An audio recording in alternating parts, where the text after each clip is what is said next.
Hello बच्चों, कैसे आप सभी लोग। आरएमए टॉपर्स अकेडमी में बच्चों आप सभी का स्वागत है। आज बच्चों इस क्लास में हम एसिड बेसिस सॉल्ट के केमिस्ट्री के सेकंड चैप्टर के इंपॉर्टेंट क्वेश्चन करने वाले हैं। इससे पिछली क्लास में मैंने आपको केमिस्ट्री का फर्स्ट चैप्टर के इंपॉर्टेंट क्वेश्चन कराए थे, उसमें से जरूर फंसेंगे। और इस सेकंड चैप्टर की बच्चों की डिमांड थी कि सर इसके इंपॉर्टेंट करा दीजिए, तो इसके भी आपको मैं इंपॉर्टेंट क्वेश्चन लाया हूँ। और ये क्वेश्चन आप कर लोगे तो कॉन्सेप्ट भी क्लियर हो जाएंगे और आपके क्वेश्चन भी इसी टाइप के आएंगे। क्वेश्चन डायरेक्ट नहीं आने वाले हैं, घुमा फिरा के आएंगे। अगर आपने एनसीईआरटी पढ़ी है, कॉन्सेप्ट क्लियर है, तो बिल्कुल आसान पेपर है, आप तुरंत दे दोगे। और रट्टा जो मार रहा होगा उसका खेल खत्म हो जाएगा। तो बिना टाइम बर्बाद करें चलो क्वेश्चंस पे आते हैं। और इन क्वेश्चंस की हेल्प से आई होप आपको जरूर कुछ ना कुछ मदद मिलेगी एग्जाम में। चलिए आइए क्लास स्टार्ट करते हैं। आइए बच्चों फर्स्ट क्वेश्चन पे आते हैं। पहला क्वेश्चन देखिए आप, ये एमसीक्यू है। Which of the following can be used as an acid basis indicator. इसमें से हम किसको एसिड बेसिस इंडिकेटर की तरह इस्तेमाल कर सकते हैं अगर कोई विजुअली इम्पेयर्ड स्टूडेंट हो, मतलब जिसकी आईज खराब हो, जो नहीं देख सकता हो और उसे पहचानना हो कि ये कोई भी चीज़ एसिड है कि बेस है, तो वो किस चीज़ का इस्तेमाल कर सकता है। हमें पता है इंडिकेटर्स की इन्वेंशन इसी वजह से हुई थी जिससे हम पता लगा सकें कोई भी चीज़ एसिड है या बेस। अब इंडिकेटर्स हमें कलर द्वारा इंडिकेट करते हैं, जिसमें नेचुरल और सिंथेटिक दो तरह के आपने याद कर लिया होगा। फिनोलोफेथिलीन, मिथाइल ऑरेंज, सिंथेटिक कर लेना, और भी है लेकिन इंपॉर्टेंट यही है। और नेचुरल में लिटमस पेपर आपका, रेड कैबेज और हल्दी जो आपका है ये भी उसी में आती है आपकी। नेचुरल में इंडिकेटर है टर्मरिक भी, एक ध्यान रखना, क्योंकि जब भी आपके शेड वगैरह में सब्जी गिर जाती है आप साबुन लगाओगे तो वो कैसे हो जाएगी, रेडिश। तो ध्यान रखना वो भी क्या है, एक इंडिकेटर। अब which one of the following can be used as acid basis indicator by visually impaired student. तो यहाँ पे अगर हम देखें तो इसमें लिटमस नहीं, लिटमस का हम यूज़ नहीं कर सकते हैं क्योंकि तो कलर द्वारा इंडिकेट करेगा, अगला बंदा तो अंधा है। टर्मरिक बिल्कुल नहीं, हल्दी का भी नहीं। पेटोना लीव्स ये भी नहीं, ये भी कलर द्वारा इंडिकेट करता है। वो है आपका वेनिला एसेंस। जो आपका वेनिला एसेंस है उसका हम क्या करेंगे, यूज़ करेंगे। वेनिला एसेंस जो है आपका ये आता है आपका ऑल्फैक्टरी इंडिकेटर्स, पढ़ा होगा आपने।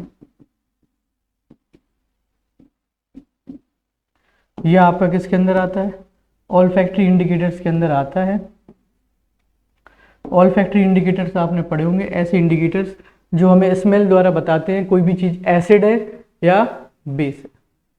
जिसमें हम क्लोव ऑयल, वेनिला एसेंस और आपका ऑनियन ले सकते हैं। जो बेस होगा वो आपकी स्मेल को रिमूव कर देगा, एसिड रिमूव नहीं कर पाएगा। चलो नेक्स्ट क्वेश्चन पे, क्योंकि काफ़ी क्वेश्चन है, टाइम नहीं करना है बर्बाद। सेकंड वाला क्वेश्चन देखिए आप, generally when certain metal react with acid they release gas. इन्होंने कहा जनरली कोई भी मेटल जब रिएक्ट करता है एसिड से तो वो गैस रिलीज करता है, पता है हमें। और ये आपको सबको पता ही होगा कि मेटल की प्रॉपर्टी है केमिकल, कि जब भी मेटल एसिड से रिएक्ट करेगा तो आपका मेटल सॉल्ट और plus hydrogen gas. Hydrogen gas first chapter में भी थी, आपको पहचानना हो हाइड्रोजन गैस कैसे हम पता लगाते हैं। तो आपको पता है कि ये बर्निंग कैंडल को आप इसके पास ले जाओगे तो इसके अंदर से पॉपिंग साउंड आना स्टार्ट हो जाता है। सबको ये क्वेश्चन तो आता ही होगा, रट गया होगा, हर स्कूल में टीचरों ने करवाई होगा। तो इसमें कौन सी होगी आपकी गैस, हाइड्रोजन। ये तो ऐसा क्वेश्चन है जो बिल्कुल इंपॉर्टेंट ही इंपॉर्टेंट। अगला क्वेश्चन देखिए बच्चों, विच of the following statement is correct about an aqueous solution of acid end of base. कौन सी चीज सही है। इन्होंने कहा आपके पास एक्वस सोल्यूशन है, मतलब ऐसा सोल्यूशन जिसके अंदर क्या हो, वाटर, पानी जिसके अंदर होता है वाटर प्रेजेंट, वो क्या कहलाता है आपका एक्वस सोल्यूशन। आपके पास एक्वस सोल्यूशन ऑफ एसिड है और बेस है। आपको इस स्टेटमेंट्स में से बताना है 4 में से कौन सा ऑप्शन सही है। तो पीएच आपको पता है, power of hydrogen. PH scale हमें बताता है कि किसी भी सॉल्यूशन के अंदर कितनी पावर है हाइड्रोजन की, सबको पता होगा। 7 क्या है आपका, न्यूट्रल। ये आपका एसिडिक, इस साइड आप जाओगे तो बेसिक, यहाँ तक तो सबको पता ही होगा। और अगर आप देखो इसमें तो अगर आप एसिड की तरफ आओगे तो आपके H+ आयंस इंक्रीज होंगे और बेस की तरफ जाओगे तो OH। तो आप ये नहीं कह सकते हो कोई भी स्ट्रॉन्ग एसिड है जैसे आपका हाइड्रोक्लोरिक एसिड, तो इसके अंदर सिर्फ और सिर्फ H प्लस आइंस है, OH माइनस नहीं है। होंगे, H प्लस आइंस की संख्या ज़्यादा होगी, OH माइनस की कम। अब क्वेश्चन पे आते हैं, इन्होंने कहा higher the pH stronger the acid. अगर पीएच ज़्यादा होगा तो वो स्ट्रॉन्ग एसिड होगा? नहीं भाई, पीएच अगर ज़्यादा हो रहा है फिर तो वो बेसिक में जा रहा, गलत। Higher the pH weaker the acid. अगर पीएच ज़्यादा होगा तो एसिड क्या होगा? वीक, सही बात है। अगर हम पीएच इंक्रीजिंग ऑर्डर में देखेंगे तो एसिड क्या होता जाएगा? कम होता जाएगा। तो ये वाला स्टेटमेंट सही है। Lower the pH stronger the base. अगर पीएच कम है, मतलब 7 से नीचे जा रहा है, तो क्या वो स्ट्रॉन्ग बेस होगा? नहीं। अगर 7 से कम है तो उसके अंदर H प्लस आइंस इंक्रीज हो जाएंगे और वो क्या होगा आपका? एसिड स्ट्रॉन्ग होगा। तो ये वाला भी गलत है। Lower the pH weaker the base, बिल्कुल सही। जैसे जैसे आप पीएच का लो जाएगा वैसे वैसे आपका बेस क्या होता जाएगा? वीक, और एसिड क्या होता जाएगा? हाई। तो ऑप्शन नंबर सेकंड और फोर्थ क्या है? सही। तो इसमें करेक्ट ऑप्शन कौन सा हो जाएगा? D option. ये जो ऑप्शन है वो क्या है? करेक्ट। समझ में आ गया होगा आपका। पीएच स्केल जरूर कर लेना। 7 न्यूट्रल आपका, 7 से नीचे एसिडिक और 7 से ऊपर बेसिक, सबने कर ही लिया होगा। चलिए नेक्स्ट क्वेश्चन पे। Tooth enamel is made up of. Tooth enamel किस से बना है? ये हमारे जो दांत दिख रहे हैं आपको, ये जो चमकते हुए, ये किस चीज से बने हैं? आपको पता है सबसे हार्डेस्ट सब्सटेंस होता है बॉडी का हमारा टीथ में, जिस, ठीक, ये बिल्कुल बुक में है और ये एनसीईआरटी से बाहर नहीं है, आपको टूथ वाले में मिल जाएगा। Calcium phosphate, calcium carbonate, calcium oxide, potassium sulphate. तो आपको पता है, बिना देरी करे आंसर क्या है आपका? कैल्शियम फॉस्फेट, जिससे हमारा टूथ एनेमल बना हुआ है। चलिए next question. Rain is called acid rain when it is. जो बारिश हो रही है वो एसिड रेन कब कहलाती है? ठीक, आपने अभी पढ़ा था पीएच, ये आपका 7, 0, 14 एसिडिक और यहाँ बेसिक। तो rain is called acidic rain when it is, कब? जब उसका पीएच 7 से नीचे जाएगा। सिंपल सी बात है। PH falls below 7, pH fall below 6। अब देखो इसमें भी दे रखा 7 से नीचे, ठीक है, 6 से नीचे, हाँ भाई उसमें भी होगा। पीएच फॉल बिलो 5.6, वो भी सही है। एबव वाला तो काट दो, एक ऑप्शन तो रेन से बाहर चला गया, एबव तो फिर वो बेसिक हो जाएगा। इन तीन ऑप्शन में से सबसे कम पीएच वाला आप लिखो आंसर, क्योंकि जितना ज़्यादा पीएच नीचे जाएगा उतना ज़्यादा एसिडिक होगा। एसिडिक रेन लगभग पीएच 3 और 4 जब हो जाता है तब होता है। आपको पता है जब पोल्यूटेड गैसेस SO2 और CO2 ये सब गैसेस हवा में प्रेजेंट रहती हैं, पोल्यूशन के बाद कार्बन मोनोऑक्साइड, ये वाटर से रिएक्ट कर जाती हैं रेन वाटर से और एसिडिक मीडियम फॉर्म कर लेती हैं। तो जितना ज़्यादा पोल्यूशन होगा उतना ज़्यादा एसिडिक रेन होने की संभावना है। तो इसमें ऑप्शन नंबर कौन सा हो जाएगा आपका? ये हो जाएगा आपका pH fall below 5.6। When copper oxide react with dilute hydrochloric acid colour change to. तो ये भी आपको पता है कि जब भी कोई मेटल ऑक्साइड, ये आपकी रिएक्टिविटी में ही आता है, जब भी आपका कोई भी metal oxide property of acid में ये एसिड से रिएक्ट करेगा तो आपका मेटल सॉल्ट और साथ में क्या फॉर्म होगा? Water, H2O। तो यहाँ पे कॉपर ऑक्साइड की बात कर रहे हैं। कॉपर ऑक्साइड जो है आपका वो किससे रिएक्ट कर रहा है? Hydrochloric acid. तो बन जाएगा Cu कॉपर क्लोराइड और क्या बनेगा? वाटर। ये आपका ब्लैक कलर का है, बुक में है ये रिएक्शन। और कॉपर क्लोराइड आपका क्या हो जाता है? Bluish green. ये किस में हो जाएगा आपका? Bluish green. Option number B आपका क्या है? करेक्ट। जो आपका ब्लैक कलर है वो ब्लूइश ग्रीन में क्या हो जाएगा आपका? चेंज। नेक्स्ट क्वेश्चन पे आइए। Sodium hydroxide turns phenolphthalein solution. जो सोडियम हाइड्रोक्साइड है माने NaOH, और जिनों की तैयारी नहीं हुई अभी भी केमिस्ट्री है भाई पढ़ लो, बेसिक बेसिक सिंपल चीजें तो पढ़ ही लो। ये क्वेश्चन कर लो, इससे जरूर फंस जाएगा, इतना ही बहुत है। जो वीक है जिनको केमिस्ट्री समझ में नहीं आ रही। Sodium hydroxide turns phenolphthalein solution. Phenolphthalein अभी आपको बताया था इंपॉर्टेंट है। ये एक आपका इंडिकेटर है सिंथेटिक, जो अलग अलग मीडियम में अलग अलग कलर द्वारा बताता है कि कोई भी चीज एसिड है या बेस। इसमें बस इतना सा याद कर लो आप कि ये बेसिक मीडियम में क्या शो करेगा आपका? बेसिक मीडियम के अंदर ये शो करता है आपका पिंक कलर, और सब में ये कैसा होता है? कलरलेस। न्यूट्रल में भी कलरलेस और एसिडिक में भी कलरलेस। तो उन्होंने इसमें कहा कि कलर कैसा हो जाएगा आपका, option number A, pink colour का। NaOH को जब भी हम फिनोल्फेथलीन में डालते हैं तो वो कैसा हो जाता है आपका, pink.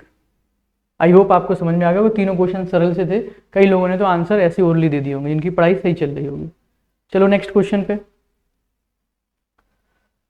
Aqueous solution of, next question देखिए आपके पास एक्वस सोल्यूशन है मतलब वाटर का, ये रेड लिटमस पेपर को ब्लू में चेंज कर रहा है, ठीक। Excess addition of which of the following solution would reverse the change, अगर हम ऐसी कौन सी चीज मिलाएं कि जो आपका ये चेंज है उल्टा हो जाए, ब्लू से क्या हो जाए आपका, रेड हो जाए। अभी तो रेड से ब्लू हो गया, मतलब ये किसकी तरफ चला गया, बेसिक की तरफ, क्योंकि ब्लू अगर हो रहा है तो किसकी तरफ जा रहा है आपका, बेसिक की तरफ। अभी तो ये बेसिक में चला गया। आपको एसिडिक बनाना है फिर से, तो क्या बेकिंग पाउडर मिलाओगे, बिल्कुल नहीं, ये तो उल्टा बेस है। लाइम, ये भी बेस है, क्यों मिलाएंगे बेस। अमोनियम हाइड्रोक्साइड, ये भी बेस है, बिल्कुल नहीं, बिल्कुल सही, एक ही ऑप्शन अलग है, वो है आपका हाइड्रोक्लोरिक एसिड। एसिड को हम फिर से इसके अंदर मिला देंगे तो फिर से वो ब्लू से क्या हो जाएगा, रेड। यह आपका पीएच स्केल है, कुछ इंपॉर्टेंट पीएच है जो आप याद कर लेना, और यूनिवर्सल इंडिकेटर भी कर लेना कलर, क्योंकि वो आपको फंसा देगा। यूनिवर्सल इंडिकेटर इंपॉर्टेंट है, किताब में उसके कलर दे रखे हैं, वो कलर आप कर लेना। पूछ लेगा आपसे, क्या आपने किसी सॉल्यूशन में यूनिवर्सल इंडिकेटर डाला तो उसका कलर हो गया ये, बताओ वो कौन सा एसिडिक है, बेसिक है, तो आपको पता ही नहीं होगा तो कहाँ से करोगे। यूनिवर्सल इंडिकेटर इंपॉर्टेंट है, ध्यान रखना भाई। डिफरेंट टाइप्स ऑफ इंडिकेटर को मिक्स करके जो हम इंडिकेटर बनाते हैं, जो अलग अलग मीडियम में अलग अलग कलर द्वारा शो करके बताता है कि वो एसिडिक है या बेसिक, उसे हम क्या बोलते हैं, यूनिवर्सल इंडिकेटर। चलिए नेक्स्ट क्वेश्चन पे, बिल्कुल आसान आसान क्वेश्चन है, बस आप कॉन्सेप्ट क्लियर करो यार, पेपर कठिन नहीं आएगा, पेपर आसान ही है, अगर आती हो साइंस और साइंस पढ़ने में मजा आ रहा हो तो।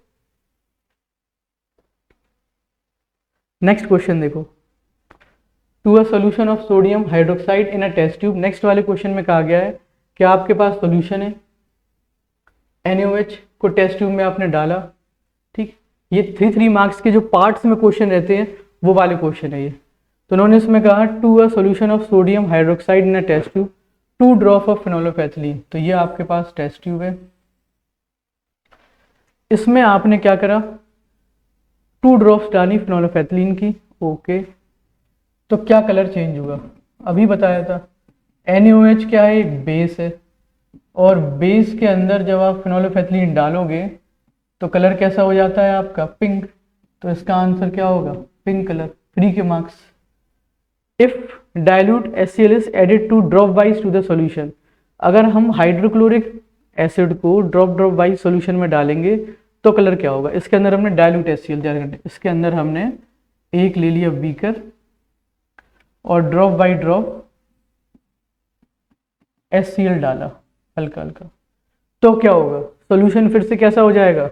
आपको बताया था कि फिनोलोफेथिलीन बेसिक मीडियम में पिंक कलर शो करता है, उसके बाद एसिडिक और न्यूट्रल दोनों में कैसे करता है, कलरलेस। तो अभी ये पहले क्या था, बेसिक, तो वो पिंक कलर शो कर गया फर्स्ट में। अब आपने हाइड्रोक्लोरिक एसिड डाल दिया तो फिर से ये क्या हो जाएगा, न्यूट्रल, न्यूट्रलाइज हो जाएगा, तो कलर क्या हो जाएगा इसका, कलरलेस हो जाएगा, कलरलेस। फिर आपने NaOH फिर से डाल दिया इसमें, ठीक, हाइड्रोक्लोरिक एसिड डाला फिर NaOH डाला। आप सोच रहे हो सर कर क्या रहा है, मतलब क्या खिचड़ी है वो, डाल रहे, लेकिन समझो क्वेश्चन को ध्यान से, step by step. On adding few drops of NaOH solution to the above mixture, colour of the solution reappear, फिर से आपको रीअपीयर हो जाएगा, क्यों, क्योंकि फिर से वो किस में हो जाएगा, इसमें वो न्यूट्रल हो गया था, यहाँ पे वो बेसिक था, यहाँ वो फिर से क्या हो गया आपका, न्यूट्रल, और यहाँ पे फिर से वो क्या हो गया, जब आपने NaOH को मिक्स कर दिया तो फिर से वो क्या बन गया, बेसिक, जिसकी वजह से कलर फिर से क्या हो जाएगा, पिंक। तो लिख देना कि इसमें हमने NaOH जब फिर से मिला दिया, when we add NaOH the solution become basic and the colour reappears pink.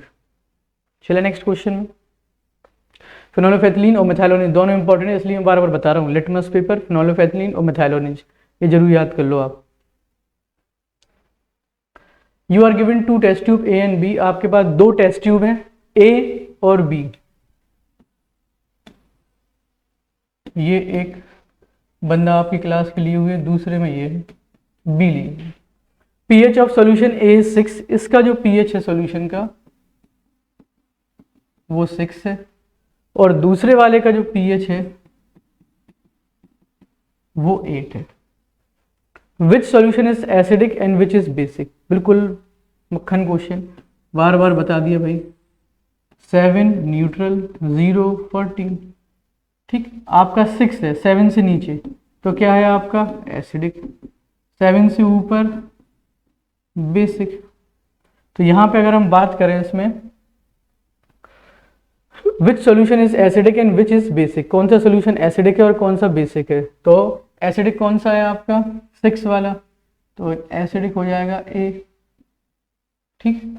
और बेसिक हो जाएगा आपका बी, खत्म।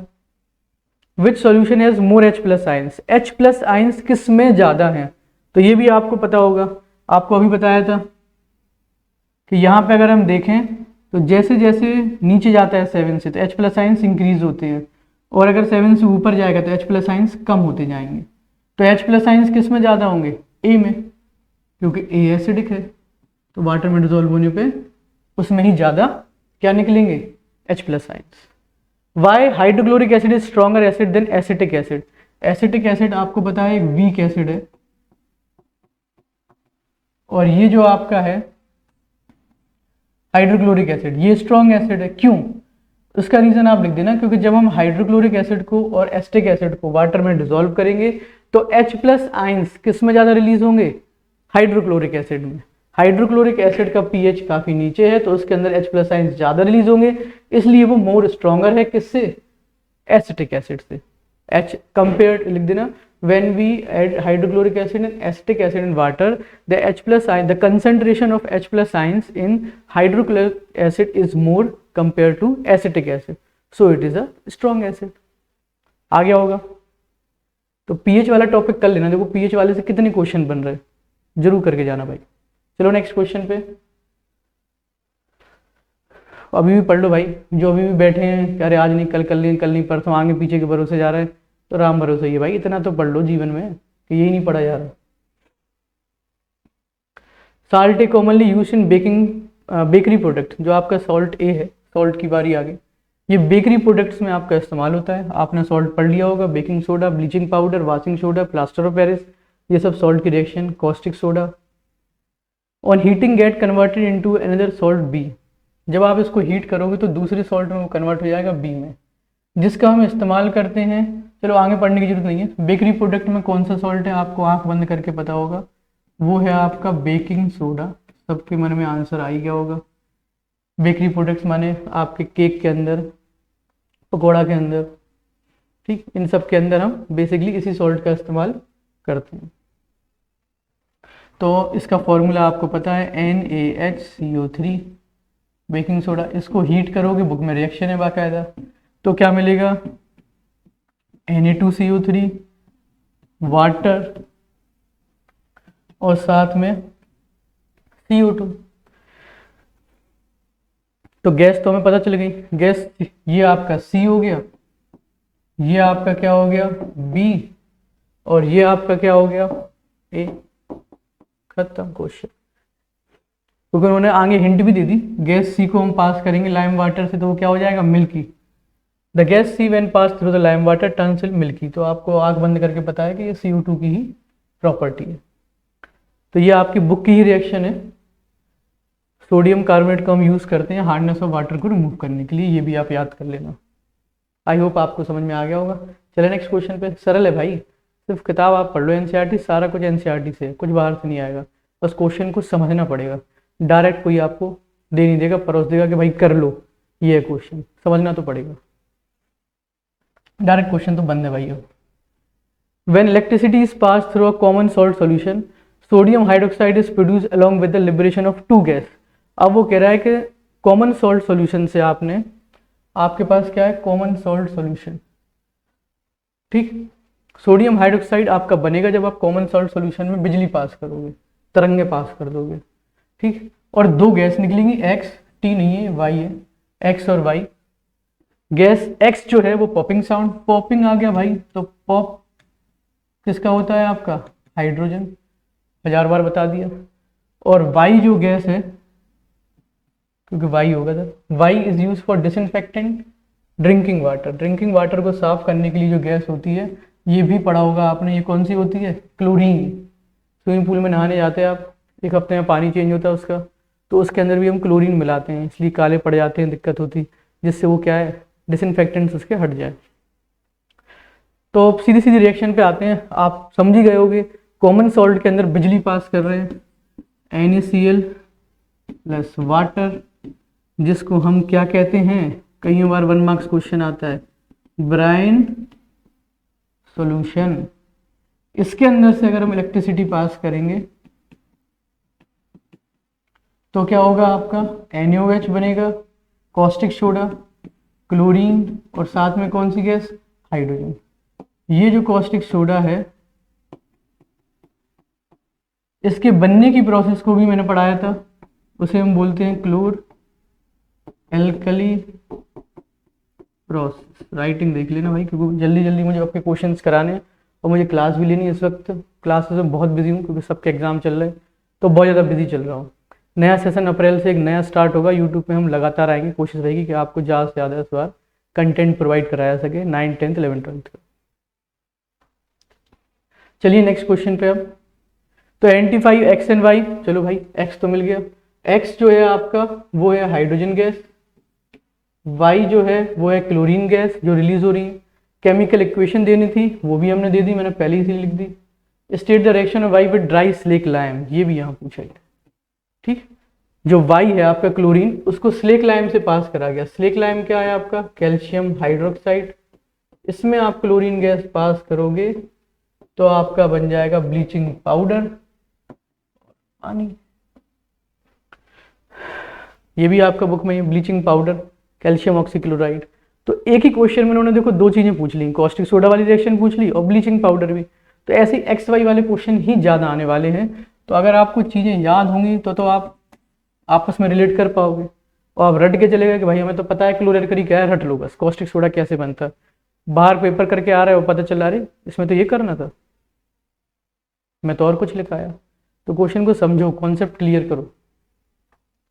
चलिए नेक्स्ट क्वेश्चन में, और यही क्वेश्चन कर लो, इतने में आपको भला हो जाएगा, गारंटी है। Mohan and Priyanka were playing in a garden, Priyanka was stung by a bee and start crying returning home.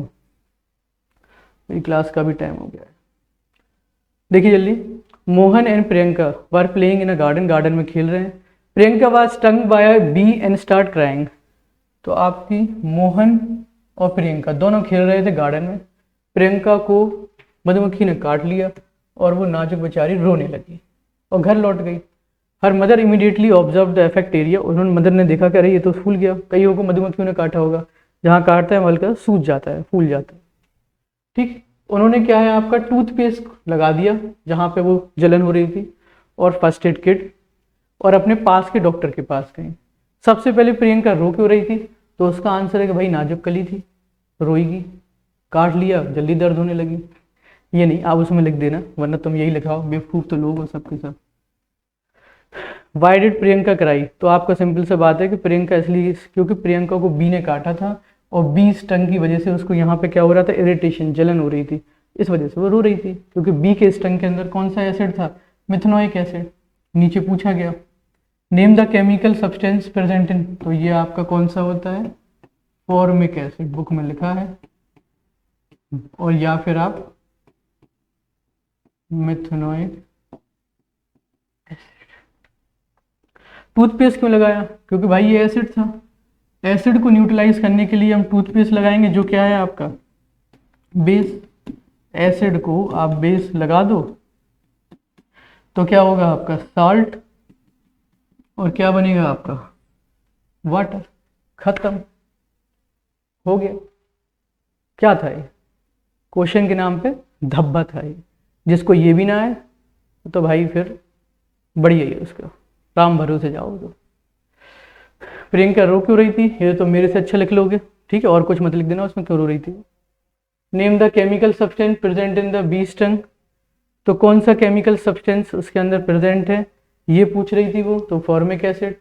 How is a toothpaste in such incident, toothpaste क्या कर रहा है, टूथपेस्ट एक बेस है, एसिड के साथ लगाओगे तो क्या बनेगा आपका सॉल्ट प्लस वाटर। तो चलो नेक्स्ट वाले क्वेश्चन पे चलते हैं बच्चों। A copper vessel tarnished due to formation of oxide layer. Copper के बर्तन आपके काले पड़ जाते हैं, टर्निस्ट माने ऑक्साइड की लेयर आने की वजह से। ये बुक में क्वेश्चन है और ये आपका पीएच वाले में दे रखा है, last topic pH in every Dilai. हम उस पर नींबू रगड़ते हैं, सरफेस एरिया को साफ कर देते हैं, फिर से वो चमकना स्टार्ट हो जाता है। ठीक, एसिड इसमें क्या होता है, लेमन के अंदर एसिड प्रेजेंट होता है जो उस कॉपर ऑक्साइड की लेयर से रिएक्ट करता है और क्या हो जाता है आपका, वो ऊपर की जो टर्निशिंग होती है वो रिमूव हो जाती है। तो पहला question, which of the following is, lemon के अंदर कौन सा एसिड है, सबको पता होगा सिट्रिक एसिड। बुक में एनसीईआरटी में टेबल दे रखी है जिसमें आपका टोमेटो के अंदर अलग अलग चीज़ों के अंदर कौन कौन सा एसिड है डेली लाइफ में, वो याद कर लेना। अगला, नेचर ऑफ कॉपर ऑक्साइड, बिल्कुल ध्यान रखना आप। कॉपर ऑक्साइड, कॉपर एक क्या है आपका मेटल, और जो मेटल ऑक्साइड होते हैं वो होते हैं बेसिक इन नेचर, ये आप नोट कर लीजिए। और नॉन मेटल ऑक्साइड जो होते हैं आपके, वो होते हैं आपके एसिडिक इन नेचर। तो इसमें आंसर कौन सा होगा आपका, B. Name the salt formed in the above reaction, कौन सा सॉल्ट बनेगा, तो सिंपल सी बात है, सिट्रिक एसिड है। तो जब आपका लेमन के अंदर जो सिट्रिक एसिड होगा, ठीक, एसिड इसमें बेस से रिएक्ट करेगा, बेस क्या है कॉपर ऑक्साइड, सिट्रिक एसिड आपका एसिड है जो लेमन के अंदर है, तो क्या बन जाएगा आपका सॉल्ट और प्लस वाटर। तो यहाँ पे पूछा गया name the salt formed in the above reaction, ये दोनों ऑप्शन सेम है आपके, तो ऑप्शन नंबर डी कर लो या सी, सेम ही है। कार्बोनेट बनेगा नहीं क्योंकि सिट्रिक एसिड में कोई कार्बोनेट होता नहीं है, CO3। कॉपर क्लोराइड, क्लोरीन होता ही नहीं है सिट्रिक एसिड के फॉर्मूले में, तो कॉपर सिट्रेट ही बनेगा। अगला question, the phenomena of copper getting tarnished, ये कौन सी प्रोसेस है, ये जो आपको रिएक्शन दिख रही है कि आपका लेमन के अंदर जो था सिट्रिक एसिड, ये जब कॉपर ऑक्साइड से रिएक्ट करा तो सॉल्ट और क्या बन गया वाटर। तो कौन सी रिएक्शन है ये पूछा गया। तो रिएक्शन आपको पता है एसिड और बेस जब मिलता है तो रिएक्शन आपकी कौन सी होती है, अच्छा नहीं sorry, the phenomenon of copper get tarnished, copper के ऊपर जो टर्निशिंग लेयर आ गई है वो किसकी है, तो वो आपका कोरोजन है। ये किसकी वजह से हो रहा है, कोरोजन की वजह से। जब एटमॉस्फेरिक गैसेस किसी मेटल पे अटैक कर देती हैं हमला, तो होता क्या है, वो धीरे धीरे लेयर बाय लेयर खराब होना स्टार्ट हो जाता है, उसी को हम क्या बोलते हैं, corrosion, eating up of metal. अब ये अलग अलग गैस अलग अलग मेटल्स पे अटैक करती हैं, रस्टिंग ऑफ आयरन अलग है, उसमें आपका अलग चीज़ है। फिर आप 3 कर लेना, सिल्वर, कॉपर और आयरन, ये 3 रिएक्शन आ सकती हैं, वरना तो और कोई दिक्कत नहीं। और एक ऐसा मेटल भी है जो अभी 3rd चैप्टर में पढ़ेंगे जिसमें कोरोजन उसे बेनिफिट देता है, कौन है, एल्यूमिनियम। एनोडाइजिंग पढ़ेंगे हम 3rd चैप्टर में, पढ़ा ही होगा, पढ़ेंगे क्या। नेक्स्ट क्वेश्चन देखो सर, चलो बच्चों नेक्स्ट क्वेश्चन पे हम चलते हैं। नेक्स्ट क्वेश्चन हमारा केस स्टडी है। इसमें कहा गया salt of strong acid, strong acid और स्ट्रॉन्ग बेस वाला कॉन्सेप्ट इसमें दे रखा है। स्ट्रॉन्ग एसिड और स्ट्रॉन्ग बेस वाला कॉन्सेप्ट क्या है मैं आपको बताऊं कि ये तो हमें पता है कि जब भी कोई एसिड किसी भी बेस से मिलता है, एसिड प्लस बेस, तो बनता है हमारा सॉल्ट और वाटर। लेकिन इसमें भी जो सॉल्ट होते हैं वो 2 टाइप के होते हैं, एक होता है एसिडिक सॉल्ट और एक होता है आपका बेसिक सॉल्ट। एसिडिक सॉल्ट कब बनते हैं, जब आपका स्ट्रॉन्ग एसिड और वीक बेस मिल जाए, तब ये वाली सिचुएशन हो जाती है। सेकंड, बेसिक सॉल्ट कब बनता है, जब strong base plus weak acid, strong base plus weak acid हो तो आपका क्या होता है, बेसिक सॉल्ट। और न्यूट्रल, न्यूट्रल में दोनों वीक हो तो न्यूट्रल सॉल्ट है, दोनों स्ट्रॉन्ग हो तो अभी क्या है आपका न्यूट्रल सॉल्ट। अब यहाँ पे कहा है which of the following does not form acidic salt, तो आप ये देखो कि वीक बेस कौन सा है, सॉरी वीक एसिड कौन सा है। अगर वीक एसिड होगा तो वो एसिडिक सॉल्ट फॉर्म कर ही नहीं पाएगा। तो वीक एसिड अगर हम देखेंगे, सल्फ्यूरिक एसिड तो नहीं है, ये तो स्ट्रॉन्ग है, ये तो स्ट्रॉन्ग एसिड में आता, ये भी स्ट्रॉन्ग एसिड में है, फॉस्फोरिक भी स्ट्रॉन्ग में आता, कार्बोनिक सबसे वीक है इन चारों में से। सबसे कार्बोनिक एसिड क्या है आपका, वीक एसिड, इसलिए ऑप्शन नंबर कौन सा होगा आपका, बी। कार्बोनिक एसिड क्या है आपका, वीक एसिड। वीक एसिड है तो अगर आपका एसिड वीक है, बेस स्ट्रॉन्ग है, तो फिर वो क्या होगा, बेसिक सॉल्ट होगा, एसिडिक सॉल्ट नहीं होगा। आई होप आपको समझ में आ गया होगा ये कॉन्सेप्ट। ये इससे क्वेश्चन पूछे जाते हैं। सॉल्ट में भी दो टाइप है, एसिडिक और which of the following salt has no water of crystallisation, जिसके अंदर पानी का कोई भी मॉलिक्यूल ना हो। तो कॉपर सल्फेट में होता है भाई CuSO4, 5H2O, blue vitriol. Baking soda sorry washing soda बिल्कुल होता है, Na2CO3, 10H2O। जिप्सम में होता है बिल्कुल CaSO4, 2H2O। इन सब के अंदर पानी के क्रिस्टल हैं। होता किसके अंदर नहीं है, baking soda, option C, NaHCO3। The formula of baking soda is, baking soda का फॉर्मूला कौन सा है इसमें, तो फिर ऊपर ही लिख दिया, बात ही खत्म, option number C. Which of the following is treated with chlorine to obtain bleaching powder, ये अभी हमने पढ़ा था। क्लोरीन किस में से हम पास करते हैं, तो अभी बताया था स्लेक लाइम, कैल्शियम ऑक्सीक्लोराइड में से हम क्या पास करते हैं, क्लोरीन। तो हमारा क्या बन जाता है आपका, ब्लीचिंग पाउडर। हो गया होगा ये आपका, ठीक। अब चलिए आप नेक्स्ट क्वेश्चन पे। नेक्स्ट वाला क्वेश्चन देखिए आप, कुछ ही क्वेश्चन और बचे हैं, वो सारे इंपॉर्टेंट है। एजर्सन रीजन पे आ जाइए। Aqueous solution of glucose and alcohol do not show acidic character, जो आपका एक्वस सॉल्यूशन है ग्लूकोज और अल्कोहल का, ये आपका एसिडिक कैरेक्टर शो नहीं करते हैं। सही बात है, ये बुक में क्वेश्चन भी है। उसका रीजन है because they have not H+ ions release in presence of water, क्योंकि ग्लूकोज और यह आपका अल्कोहल दोनों ही H+ आयंस रिलीज ही नहीं करते हैं पानी की प्रेजेंस में, और जब कोई H+ आयंस रिलीज नहीं करता है तो वो एसिडिक बिहेवियर शो नहीं करेगा, भले ही उसके अंदर हाइड्रोजन हो, ऐसा कुछ नहीं है। Aqua solution of glucose and alcohol do not give H+ ions, बिल्कुल सही, ये भी सही है। तो इसमें आंसर क्या हो जाएगा, एजर्सन भी सही है, A is true, R is true and A is correct explanation of, sorry, R is correct explanation of A। कर लेना। On heating with color of hydrated copper sulfate change from blue to white, अगर आप hydrated copper sulfate को, अभी आपको बताया था CuSO4, 5H2O का कलर होता है ब्लू, इसको ब्लू विट्रोल भी कहते हैं। उसको अगर आप हीट करोगे तो आपका बनेगा कॉपर सल्फेट, ठीक, और पानी के 5 मॉलिक्यूल्स अलग हो जाएंगे और ये हो जाएगा वाइट। तो जब हम कॉपर सल्फेट को हीट करेंगे तो उसने कहा कि वो लूज कर देगा पानी के सारे क्रिस्टल्स, और क्या फॉर्म कर देगा, एनहाइड्रस सॉल्ट। क्या फॉर्म करेगा आपका, एनहाइड्रस सॉल्ट।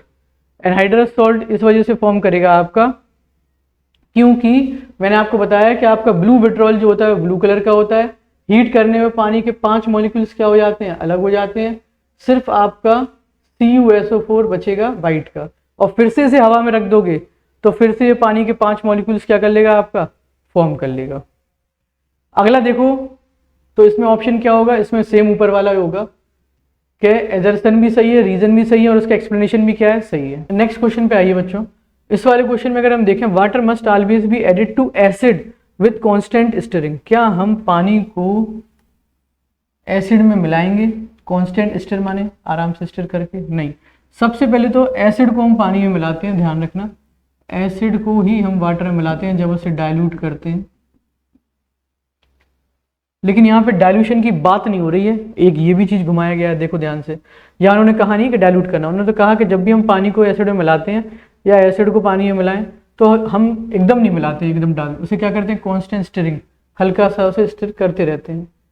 तो बात तो सही है, क्योंकि एकदम मिला देंगे तो हाईली एक्सोथर्मिक रिएक्शन हो जाएगी, हीट प्रोड्यूस होगी और बीकर ब्लास्ट हो सकता है।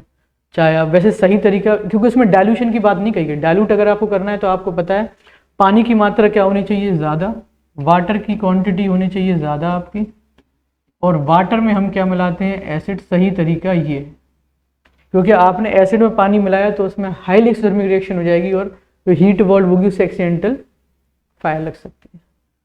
लेकिन यहाँ डाइल्यूशन की बात नहीं करी गई, तो चाहे आप पानी को एसिड में मिलाओ, तो जब भी हम मिलाते हैं तो क्या करते हैं, स्टिरिंग तो करते हैं, एजर्सन तो सही है।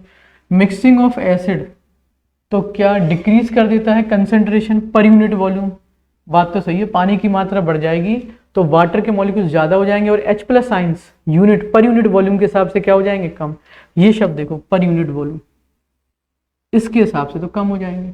तो इसका आंसर है A and R are true, but explanation क्या है, गलत है। HCl gas does not change the colour of dry blue litmus paper, बात तो सही है। और HCl dissolve in water present wet litmus paper, तो ये जो आपका क्वेश्चन है ये आपका क्या है, एक्टिविटी से है, जिसमें आपको ध्यान हो बुक में दे रखी है, टेस्ट ट्यूब के अंदर उन्होंने आपका H2SO4 को रिएक्ट कर दिया NaCl से, तो उस कंडीशन में यहाँ पे क्या निकलती है, ड्राई HCl। ड्राई HCl मतलब पानी का कोई भी मॉलिक्यूल नहीं है। ड्राई HCl पे जब आप क्या है आपका ड्राई लिटमस पेपर लेके जाओगे तो कोई चेंज नहीं आएगा, क्योंकि जब तक H+ आइंस रिलीज नहीं होंगे, वो कब होंगे, पानी की प्रेजेंस में। जब लिटमस पेपर ड्राई है और HCl भी ड्राई है तो कोई चेंजमेंट नहीं आएगा, H+ आइंस रिलीज नहीं होंगे, एसिडिक बिहेवियर वो शो नहीं करेगा। जबकि दूसरी तरफ HCl gas dissolve in water present in wet litmus paper to form H+ ions, बात तो सही है। जो HCl है वो वेट माने गीला, अगर आप गीला लिटमस पेपर इसके पास लाओगे तो वहाँ वाटर होगा, पानी की प्रेजेंस में वो H+ आइंस रिलीज करेगा, H+ आइंस रिलीज करेगा तो कलर चेंज हो जाएगा उसका, वो एसिडिक बिहेवियर शो कर देगा। तो ये तो सेम है, फर्स्ट वाले भी इसका answer A and R true and is correct explanation of A. I hope आपको ये क्लास समझ में आ गई होगी और आपके कई सारे कॉन्सेप्ट क्लियर हो गए होंगे। टेंशन नहीं लो, किताब पढ़ो और अपनी सेल्फ स्टडी बढ़ाओ। इन क्वेश्चंस को कर लो जिन्होंने कुछ भी नहीं करा केमिस्ट्री में, काफ़ी कॉन्सेप्ट मैंने क्लियर कर दिए हैं, उनका भला हो जाएगा, एग्जाम में जरूर फंसेगा, गारंटी मेरी है। फर्स्ट चैप्टर की केमिस्ट्री करा दिए थे मैंने और सेकंड के भी करा दिए। चलिए मिलते हैं नेक्स्ट क्लास में। देखता हूँ फिजिक्स की डिमांड बहुत आ रही है, फिजिक्स के न्यूमेरिकल लाता हूँ कुछ इंपॉर्टेंट जो फंसेंगे एग्जाम में। तो मिलते हैं नेक्स्ट क्लास में, जब तक पढ़ते भी रहो और इस वीडियो को लाइक, सब्सक्राइब और शेयर करते रहो प्लीज़, जिससे आपके दोस्तों का भी भला हो और सबका भला हो। तो मिलते हैं नेक्स्ट वीडियो में, जब तक मस्त रहो, पढ़ते रहो और मौज तो अभी करो नहीं, सिर्फ और सिर्फ पढ़ते ही रहो क्योंकि पेपर चल रहे हैं। मिलते हैं नेक्स्ट वीडियो में।